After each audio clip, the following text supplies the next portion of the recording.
नमस्कार छात्रों, आपको इस सत्र में यानी सोशल वेलफेयर और ट्राइबल वेलफेयर के दोनों सोसाइटियों की ओर से आपको इस सत्र में स्वागत है।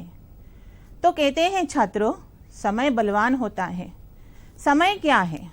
यानी हम लोग क्रिया के हिसाब से ध्यान लगाने पर क्रिया से समय का बहुत नज़दीक संबंध होता है। यानी हम लोग जो क्रिया करते हैं, किस समय कर चुके हैं, इसके बारे में ध्यान लगाने के लिए काल के बारे में भी थोड़ी बहुत जानकारी रखना बहुत ज़रूरी होती है।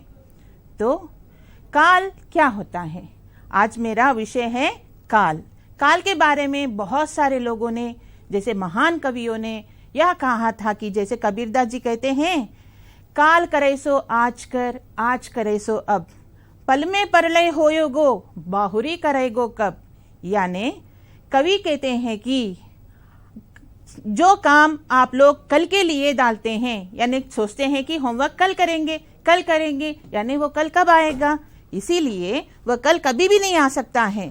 कल का काम आज ही कीजिए, यानी आज का काम अभी कर डालो, बोल के कबीरदास जी का कहना है। क्योंकि किस समय क्या हो सकता है, कब प्रलय आ सकता है।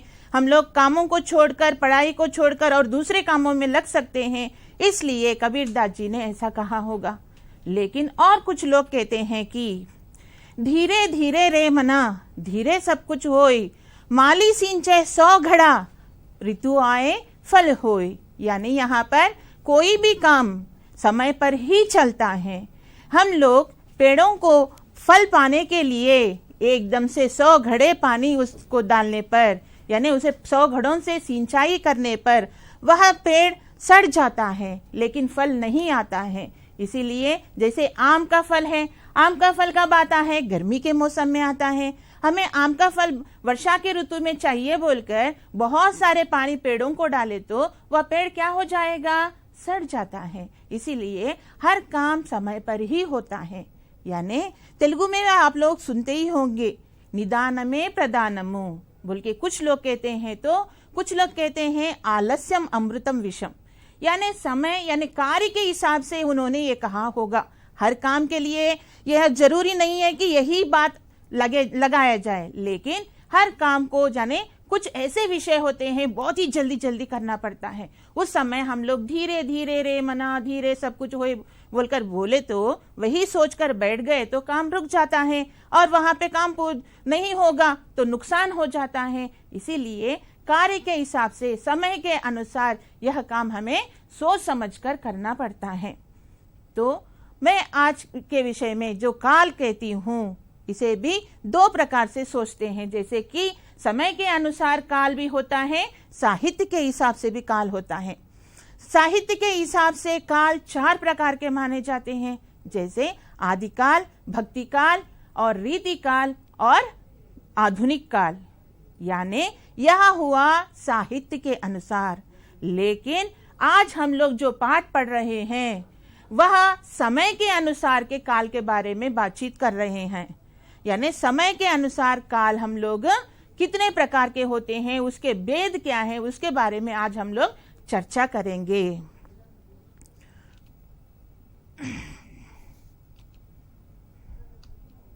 तो देखिए बच्चों, यहाँ पर मैं आप लोगों को 3 वाक्य दी, इसके ऊपर थोड़ा सा ध्यान दीजिएगा। मैंने भोजन किया, मैं भोजन कर रही हूं, मैं भोजन करूंगी। यहाँ पर 3 वाक्यों में किया, कर रही हूं, करूंगी, यह समय के अनुसार ही हमें पता चलता है कि यह काम, यह क्रिया पूरा हुआ है या नहीं हुआ, यह काम पूरा हो चुका है या नहीं हुआ है। इन वाक्यों के द्वारा हमें पता चलता है। जैसे मैंने भोजन किया, यानी किया बोलने वाला जो क्रिया है वह पूरा बीत चुका है, यानी पहले ही गुजर चुका है।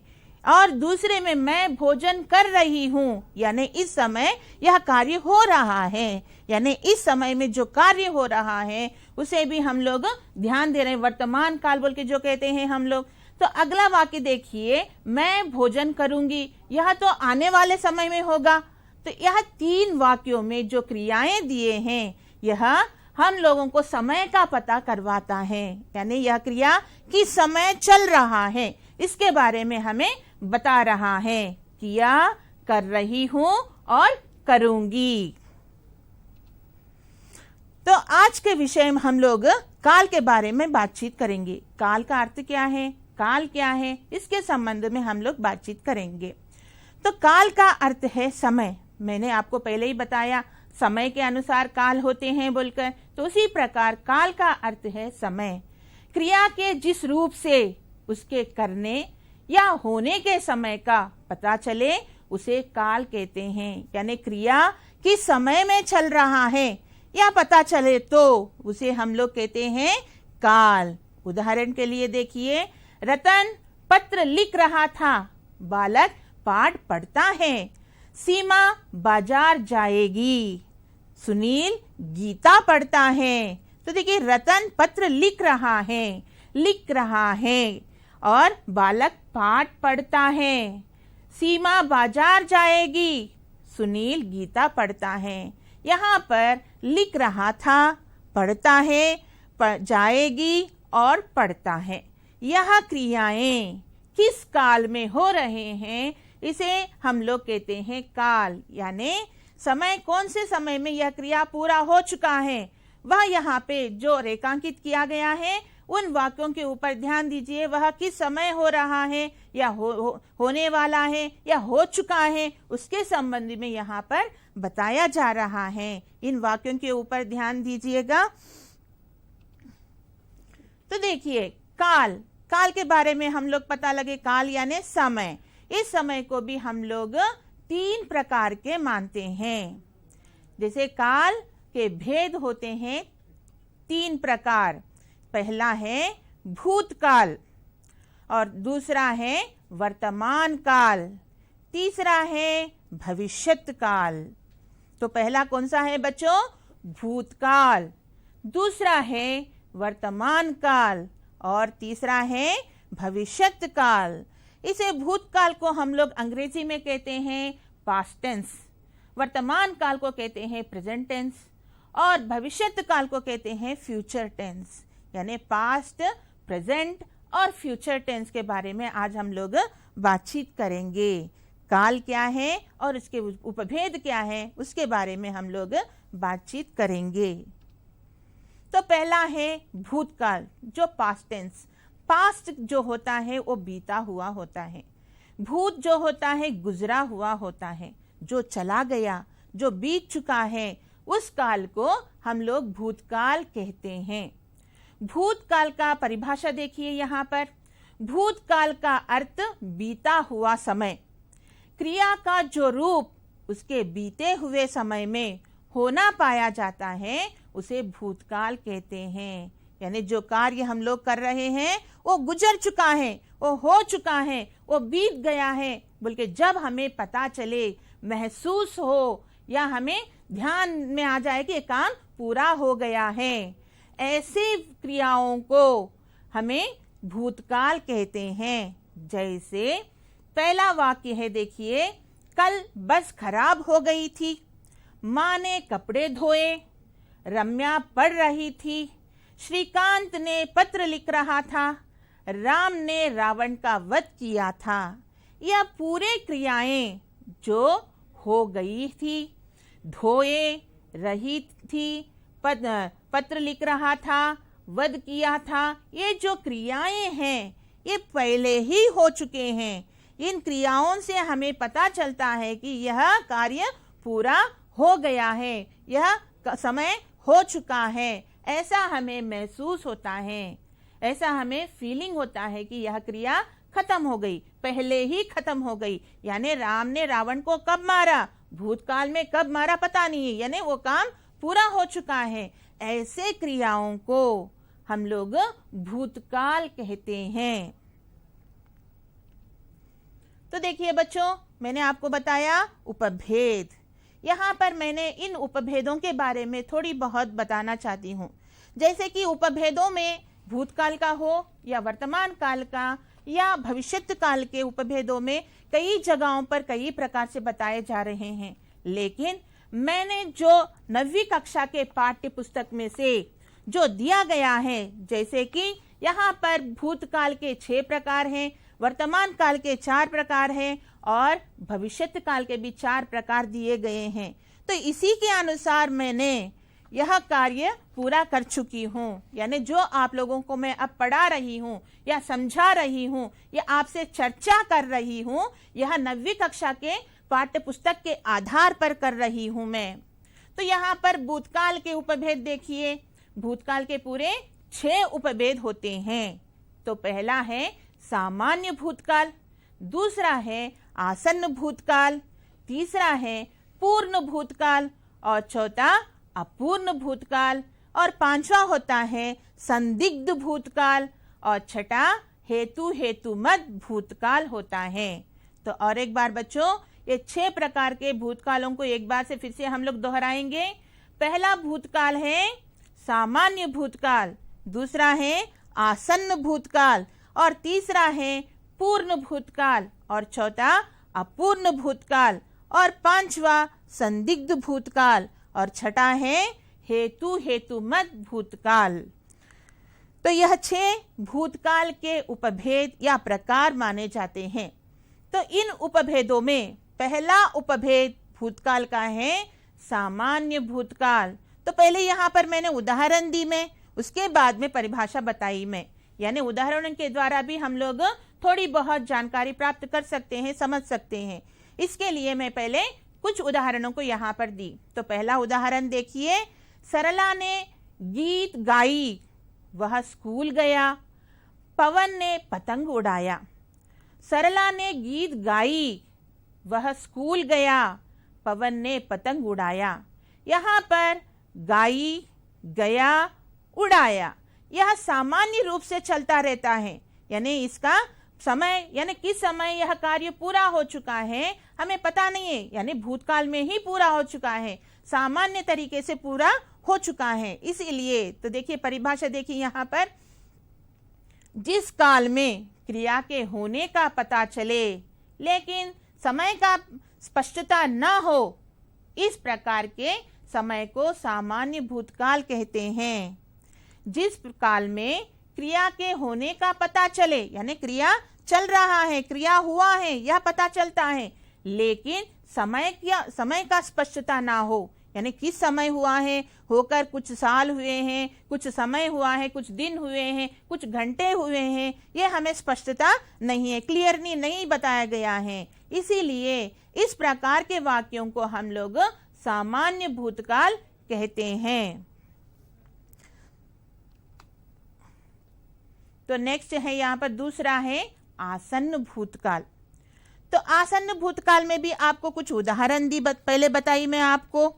तो भूतकाल में देखिए पहला वाक्य दी मैंने, मदन ने पुस्तक पढ़ ली है, मदन ने पुस्तक पढ़ ली है, वह चला गया है, नगर में एक साधु आए हैं।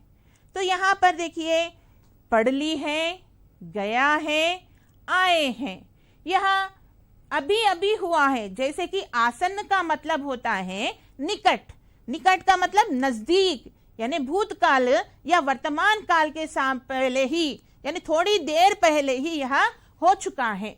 वर्तमान काल पता है आपको, अब जो समय चल रहा है, जो समय गुजर रहा है, उसे हम लोग वर्तमान काल कहते हैं। यहाँ पे आसन्न का मतलब नजदीक, वर्तमान काल से नजदीक होने वाले क्रियाओं को आसन्न भूतकाल कहते हैं। तो परिभाषा पर एक बार ध्यान दीजिए। आसन्न का अर्थ है निकट, निकट का मतलब नजदीक, नियर, जिससे अभी अभी क्रिया का होना प्रकट होता है, उसे आसन्न भूतकाल कहते हैं। यानी यह क्रिया अभी अभी हुआ है, वर्तमान आने से पहले ही हो चुका है, अभी कंप्लीट हो चुका है, ऐसे क्रियाओं को हम लोग आसन्न भूतकाल कहते हैं। जैसे देखिए उदाहरण में भी देखिए, पढ़ ली है यानी अभी हो गया है, चला गया अभी चला गया, साधु आए हैं अभी आए हैं, इस प्रकार के वाक्य यहाँ पर है। तो ऐसे क्रियाओं को हम लोग आसन्न भूतकाल कहते हैं। तो तीसरा है पूर्ण भूतकाल। पूर्ण का मतलब आपको पता है पूरा हो जाना, यानी पूर्ण का मतलब यह कार्य, यह क्रिया पूरा हो गया है। किस काल में?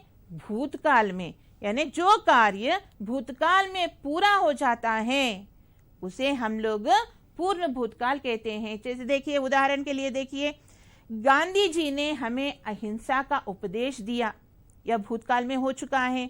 मोहन ने गृह कार्य किया था, किसान खेत जोत चुका था।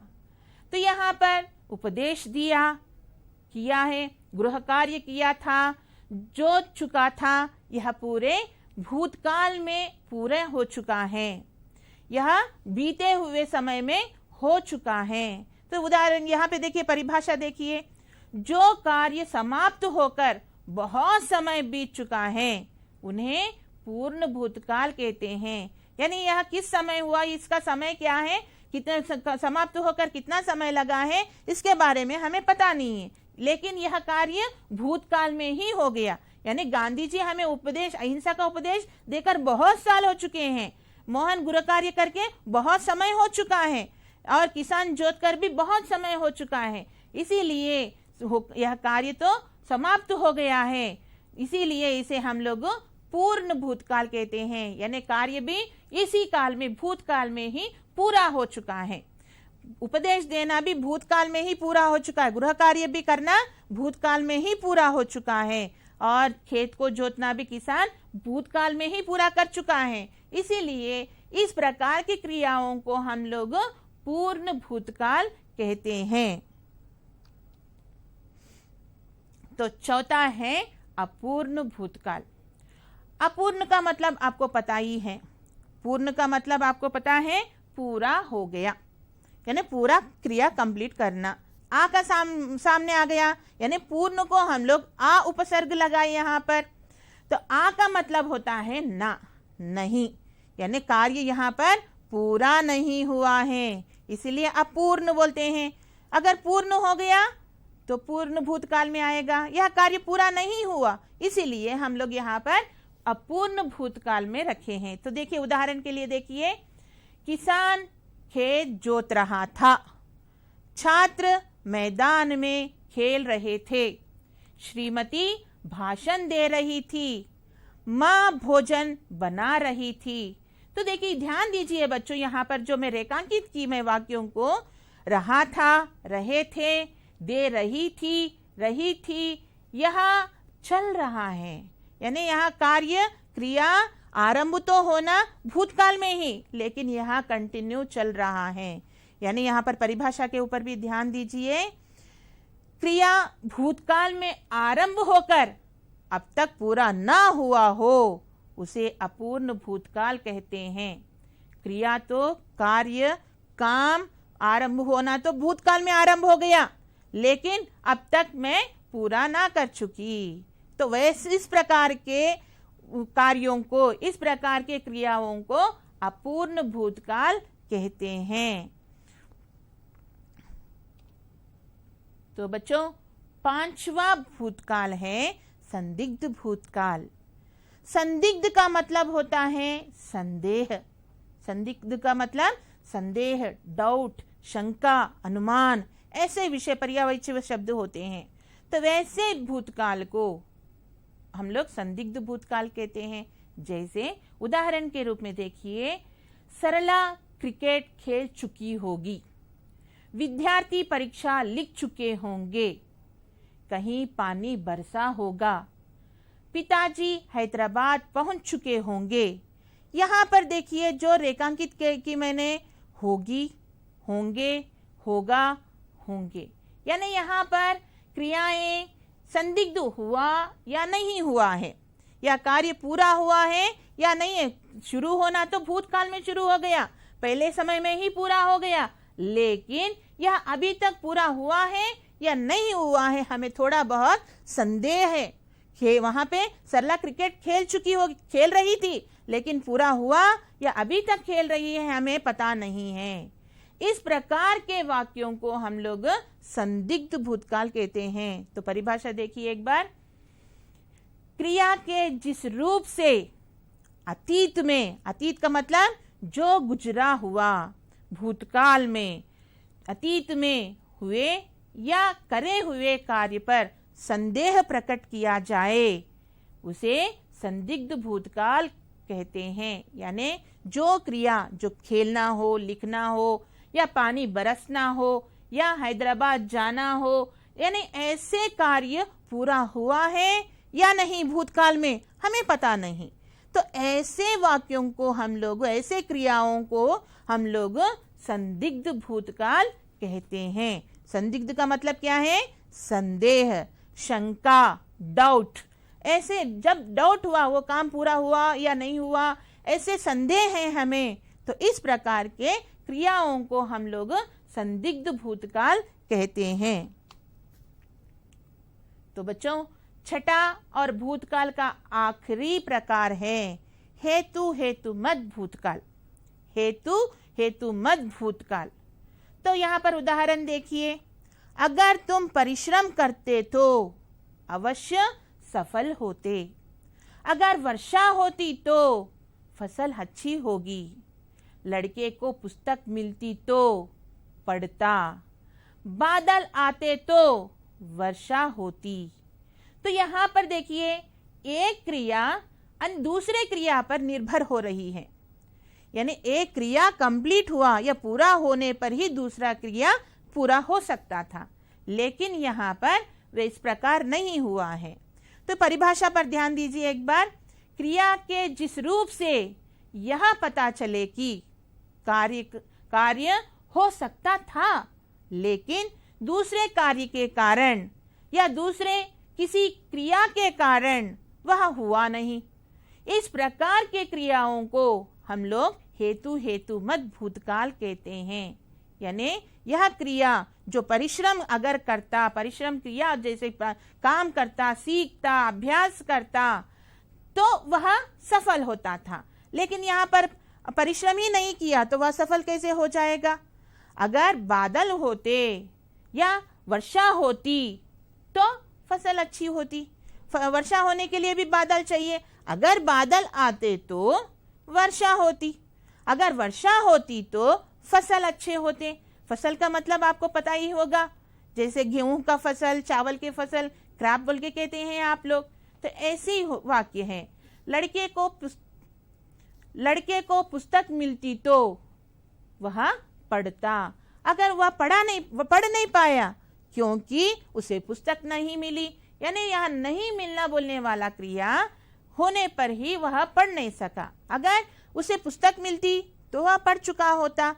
बादल आते तो वर्षा होती। बादल ही नहीं आए, वही क्रिया नहीं हुआ, तो वर्षा कहाँ से होती? तो इस प्रकार के वाक्यों को या क्रियाओं को हम लोग हेतु हेतुमत भूतकाल कहते हैं।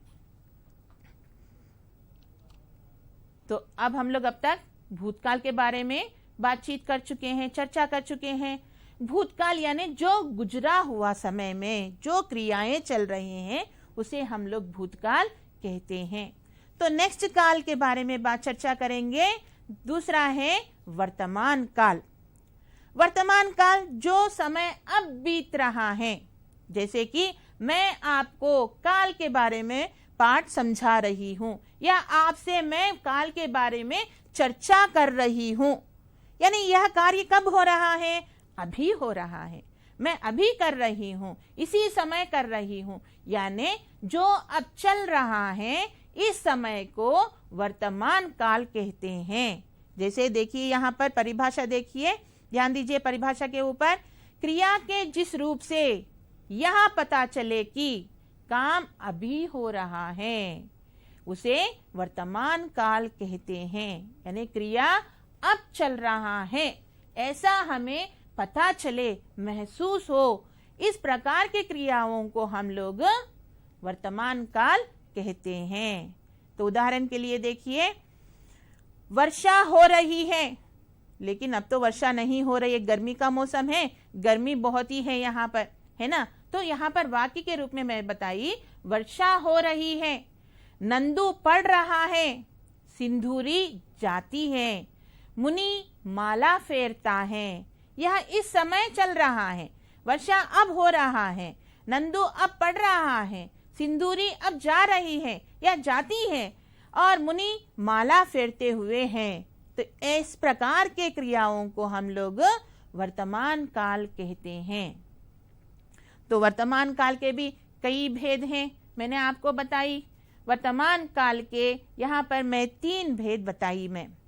तो यहाँ पर पहला वर्तमान काल है, देखिए, सामान्य वर्तमान काल और अपूर्ण या तात्कालिक वर्तमान काल, और तीसरा है संदिग्ध वर्तमान काल। तो सामान्य वर्तमान काल, अपूर्ण या तात्कालिक वर्तमान काल और तीसरा है संदिग्ध वर्तमान काल, यह साधारण रूप से दिए गए हैं। तो पहला और उपभेद, वर्तमान का उपभेद है सामान्य वर्तमान काल। क्रिया के जिस रूप से कार्य की पूर्णता और अपूर्णता का पता ना चले उसे सामान्य वर्तमान काल कहते हैं। जैसे वह कार्य पूरा हुआ या नहीं हुआ, या चल रहा है या नहीं, इस प्रकार के संदेह इस समय हम लोगों को होता है, यानी हमेशा चलता ही रहता है। इस प्रकार के कार्यों को या क्रियाओं को हम लोग सामान्य वर्तमान कहते हैं। जैसे कि हमेशा चलता है, जैसे सूरज पूरब में निकलता है, वो हमेशा निकलता है। हर पौर्णमी के दिन चांद गोल होता है, और यहाँ पे वर्षा ऋतु में हमेशा वर्षाएं गिरती हैं। ये पूरे सामान्य रूप से चलते रहते हैं। इसीलिए इस प्रकार के वाक्य यहाँ पर दिया गया है। हवा चलती है, कमल खिलता है, चेतन घर जाता है, गायत्री पढ़ती है, यानी ये हमेशा चलने वाले क्रियाएं हैं, सामान्य रूप से चलने वाले क्रियाएं हैं। इसीलिए इस प्रकार के क्रियाओं को सामान्य वर्तमान काल कहते हैं। तो दूसरा वर्तमान काल में उपभेद है अपूर्ण वर्तमान काल। इसे ही हम लोग तात्कालिक वर्तमान काल भी कहते हैं। तो यहाँ पर अपूर्ण का मतलब आपको पहले ही बताई मैं, अधूरा, पूरा ना होना।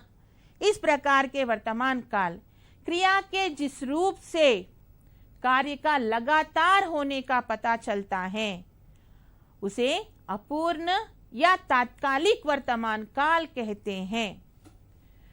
क्रिया के जिस रूप से कार्य के लगातार होने का पता चलता है उसे अपूर्ण या तात्कालिक वर्तमान काल कहते हैं।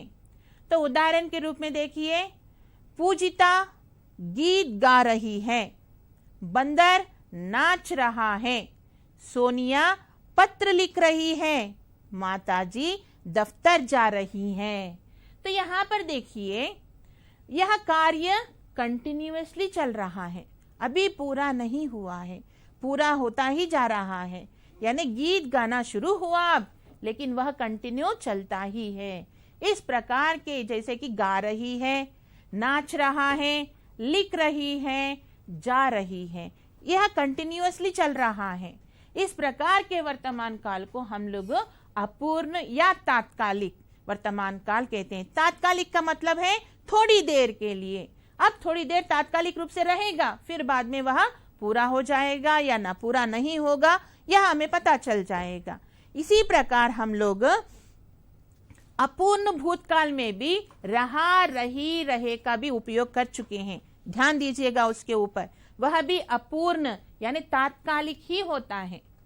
और यहाँ पर भी तात्कालिक वर्तमान काल के बारे में ही बात कर रहे हैं, अपूर्ण वर्तमान काल या तात्कालिक वर्तमान काल। इसमें ज्यादातर हम लोग रहा, रही, रहे आदि वाक्यों को, शब्दों को ले रहे हैं, यानी लिंग वचन के अनुसार ही ये रहा, रही, रहे का उपयोग हो रहा है।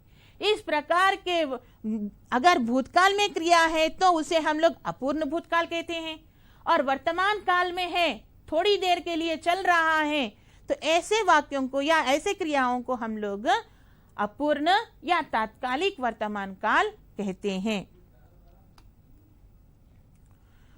तो तीसरा वर्तमान काल का उपभेद है संदिग्ध वर्तमान काल। मैंने आपको पहले ही बताई, संदिग्ध का मतलब होता है संदेह, डाउट, शंका होना, अनुमान होना। तो इस प्रकार के वर्तमान काल यह है। संदिग्ध का अर्थ संदेह होता है। क्रिया के जिस रूप से वर्तमान काल में क्रिया का होने या करने पर संदेह हो उसे संदिग्ध वर्तमान काल कहते हैं। यानी यहाँ पर कार्य शुरू हुआ है, वर्तमान काल में काम करना शुरू हुआ है, क्रिया शुरू हुआ है, लेकिन वह पूरा होगा या नहीं होगा, यह अनुमान है, यह डाउट है, यह शंका है, हमें यह संदेह है। इसीलिए इसे हम लोग संदिग्ध वर्तमान काल कहते हैं। परिभाषा और एक बार मैं पढ़ के बताऊंगी। संदिग्ध का अर्थ संदेह होता है। क्रिया के जिस रूप से वर्तमान काल में क्रिया के होने या करने पर संदेह हो उसे संदिग्ध वर्तमान काल कहते हैं। जैसे हर्षिता चाय के लिए रोती होगी, सिंधु पाठशाला जा रही होगी, पावनी पढ़ती होगी।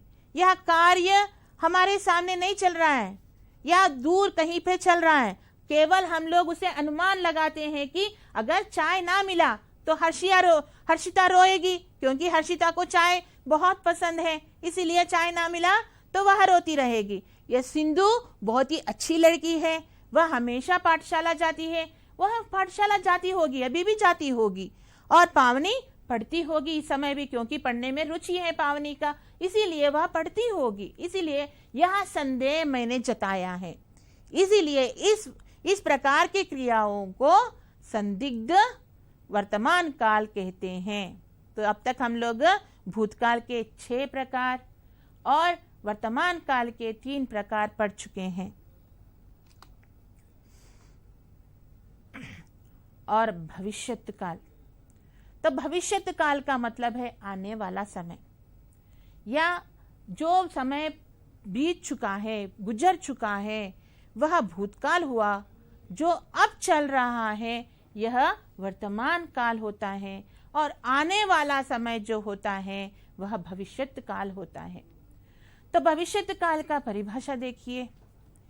क्रिया के जिस रूप से क्रिया के आने वाले समय में पूरा होने का पता चले उसे भविष्यत काल कहते हैं।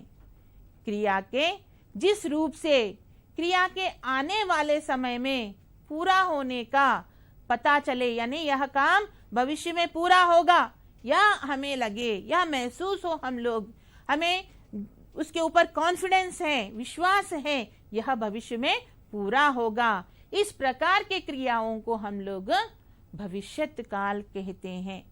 जैसे मैं कल विद्यालय जाऊंगा, यानी आत्मविश्वास विश्वास के साथ कहते हैं मैं कल विद्यालय जाऊंगा। हम सर्कस देखने जाएंगे, राहुल पत्र लिखेगा, शिवानी नाचेगी। यहाँ पर जो भी कार्य जाऊंगा जाएंगे विश्वास के साथ कहा जा रहा है, यानी उनका मन में यह विश्वास है कि यह काम पूरा हो जाएगा। इस प्रकार के क्रियाओं को हम लोग भविष्यत काल कहते हैं।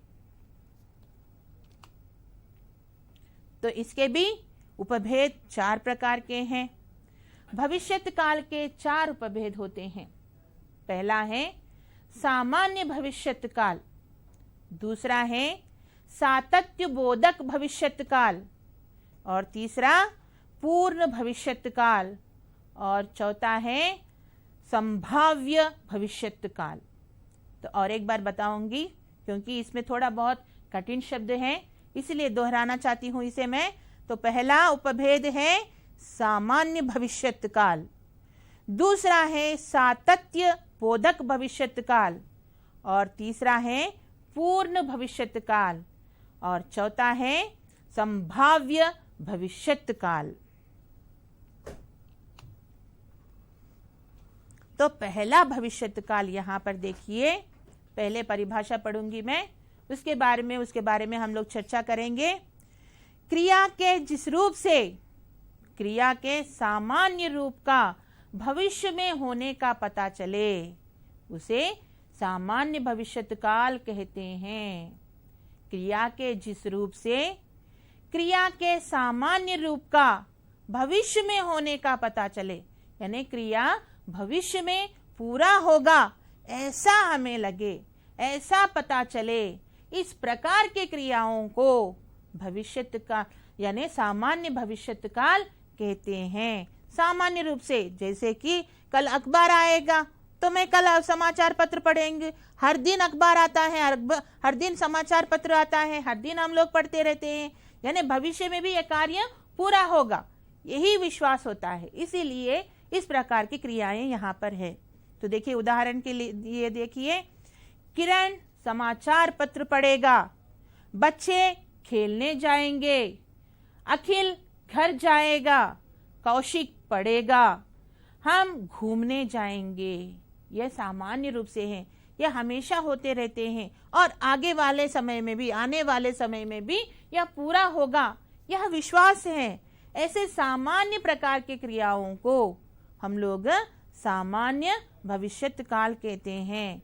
एक बार फिर से उदाहरण देखिए, किरण समाचार पत्र पढ़ेगा, बच्चे खेलने जाएंगे, अखिल घर जाएगा, कौशिक पढ़ेगा, हम घूमने जाएंगे। पढ़ेगा जाएंगे या पढ़ेगा जाएगा, इस प्रकार की क्रियाएं सामान्य रूप से होते हैं, इसीलिए इसे सामान्य भविष्यत काल कहते हैं।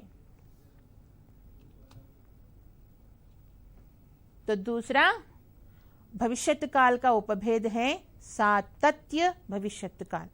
सातत्य भविष्यत काल यानी परिभाषा देखिए एक बार, क्रिया के जिस रूप से कार्य का भविष्य में भी समाप्त होने की कोई सूचना न मिले, इस प्रकार के क्रियाओं को सातत्य भविष्यत काल कहते हैं। यानी क्रिया जो भी काम हो, जो भी कार्य हो, भविष्य में भी समाप्त होने की कोई संभावना नहीं या सूचना ना मिले, हम लोगों को पता ना चले, या समाप्त होगी बोलने वाला विषय हमें पता ना चले, इस प्रकार के कार्यों को, क्रियाओं को यहाँ पे सातत्य भविष्यत काल कहते हैं। फिर से एक बार परिभाषा देखिए, क्रिया के जिस रूप से कार्य का भविष्य में भी समाप्त होने की कोई सूचना न मिले, इस प्रकार के क्रियाओं को सातत्य भविष्यत काल कहते हैं। जैसे अभिषेक समय पर स्कूल जाता है, तो यह तो कार्य हमेशा जाता है, लेकिन कल छोड़ देगा, समय पर जाना छोड़ देगा, ऐसा हमें पता नहीं है, क्योंकि अभिषेक बहुत ही अच्छा लड़का है, वो समय पर ही पाठशाला जाता है। हम देश की रक्षा करेंगे या हमेशा चलेगा, इसकी समाप्ति होने की कोई सूचना नहीं है। अगर हम लोग देश की रक्षा ना करें तो यह देश पराधीन होने की संभावना है, इसीलिए हम हमेशा देश की रक्षा करेंगे, या कंटिन्यू या हमेशा चलता रहेगा, उसका समाप्त हो गया ऐसा हमें लगा तो वह पराधीन हो जाएगा, या पराधीन होने की भय से या पराधीन ना होने के लिए हम लोग क्या करते हैं, रक्षा करते ही रहते हैं। जैसे हमारे सैनिक है, रात दिन देश की चारों तरफ पहरी लगाते रहते हैं, यानी वह जो हमारे लिए प्राणों तक देकर वह अपना काम पूरा करते रहते हैं, एक क्षण के भी लिए नहीं सोचेंगे कि ये छोड़ देंगे। ऐसे क्रिया जो कंटिन्यू चलता ही रहेगा, वह अब भी चलेगा, भविष्य में भी चलेगा, और आने वाला समय जो भी है उसमें भी चलता रहेगा। इस प्रकार के कार्य सातत्य में रहेगा। मैं बड़ों का आदर करता रहूंगा, ये भी हमेशा चलने वाली है, इसकी समाप्ति भी नहीं हो सकती। अगर यही नहीं है तो हमें नैतिक मूल्यों की कमी होती जाएगी और देश पतन के रास्ते पर चलेगा। इसीलिए हम बड़ों का आदर हमेशा करते हैं, पहले करते थे और करते हैं और करते रहेंगे। तो ये वाक्य में देखिए, पहले हमारे पूर्वज जो थे वह बड़ों का आदर करते थे, जैसे आजकल हम लोगों ने टीवी में देखते ही आ रहे हैं, रामायण महाभारत जैसे पुराण कहानियां बता रहे हैं, पौराणिक कहानियां, उसमें देखिए वहां पे जो भी है, पांडव हो या राम लक्ष्मण भरत शत्रुघ्न जैसे महान नायक, वहां के महान जैसे कहते हैं कि वह भगवान के रूप माने जाते हैं, तो ऐसे लोग बड़ों का सम्मान करते हैं, बड़ों का आदर करते हैं, पहले करते रहे हैं। हम लोग भी बड़ों का आदर करेंगे, बड़े कोई आए तो विनम्रता के साथ उनके सामने नमस्कार करेंगे, और आने वाले भविष्य में भी हम लोग इसी का आचरण करेंगे। तो इस प्रकार के कार्य हमेशा चलता रहता है, इसीलिए इस प्रकार की क्रियाओं को हम लोग कहेंगे सातत्य भविष्यत काल। तो तीसरा है पूर्ण भविष्यत काल। तो यहां पर देखिए परिभाषा इसकी, जहां भविष्य में कार्य या क्रिया का पूर्ण होने का बोध होता है उन्हें पूर्ण भविष्यत काल कहते हैं। जहां भविष्य में कार्य या क्रिया का पूर्ण होने का बोध होता है उन्हें पूर्ण भविष्यत काल कहते हैं। यानी क्रिया जो भी है भविष्य में पूरा होगा, पूरा जैसे भविष्य में ही शुरू होगा और भविष्य में ही पूरा हो जाएगा, ऐसे हमें अनुमान लगे, ऐसा हम लोगों को पता चले, इस प्रकार के क्रियाओं को हम लोग पूर्ण भविष्यत काल कहते हैं। तो देखिए यहाँ पर अभिजीत कल सुबह हैदराबाद पहुंच चुका होगा, तो हम लोग विश्वास के साथ कहते हैं कल सुबह तक अभिजीत हैदराबाद पहुंच चुका होगा। मैं इस किताब को कल तक पढ़ चुकूंगी, मैं इस किताब को कल तक पढ़ चुकूंगी। यानी यह विश्वास यहाँ पे हमें देना है कि यह कार्य भविष्य में अवश्य पूरा हो जाएगा। इस प्रकार के क्रियाओं को हम लोग पूर्ण भविष्यत काल कहते हैं। तो नेक्स्ट और चौथा है संभाव्य भविष्यत काल। संभाव्य का मतलब देखिए यहाँ पर दिया है, परिभाषा देखिए उसके ऊपर, क्रिया के जिस रूप से भविष्य में कार्य होना या करने की संभावना का पता चले उसे संभाव्य भविष्यत काल कहते हैं। यानी संभव है, ये पूरा हो सकता है, आने वाले भविष्य में यह पूरा हो सकता है, ऐसा हमें अनुमान लगे, जैसे उसे इस प्रकार की क्रियाओं को हम लोग संभाव्य भविष्यत काल कहते हैं। जैसे कि संभव है कार्तिक आगरा जाए, संभव है निशांत को परीक्षा में अच्छे अंक प्राप्त हो, शायद वह विजयी होगा। तो यहाँ पर संभव है और शायद हो सकता है, तो इस प्रकार का जो अनुमान हम लोग लगाते हैं, यानी संभव हो सकता है, ये तो नामुमकिन नहीं है, ये पूरा हो सकता है, इस प्रकार के क्रियाओं को हम लोग संभाव्य भविष्यत काल कहते हैं। जैसे कि हम लोग सोचेंगे हमारे पाठशाला की एक विद्यार्थी भारत की नेता बनेगी, संभव है। तो इस प्रकार के यानी हमारे एक विद्यार्थी, जैसे सिंधु बताई मैं आपको, सिंधु अच्छा पढ़ती है, तो यह सिंधु आने वाले भविष्य में एक अच्छी डॉक्टर बनेगी, एक अच्छी इंजीनियर बनेगी, संभव है। तो इस प्रकार के भावनाएं जो हम लोग संभव हो सकता है, क्रिया पूरा हो सकने की संभावना है, इस प्रकार के वाक्यों को या क्रियाओं को हम लोग संभाव्य भविष्यत काल कहते हैं। तो बच्चों, अब तक मैं आपको काल के बारे में बताई।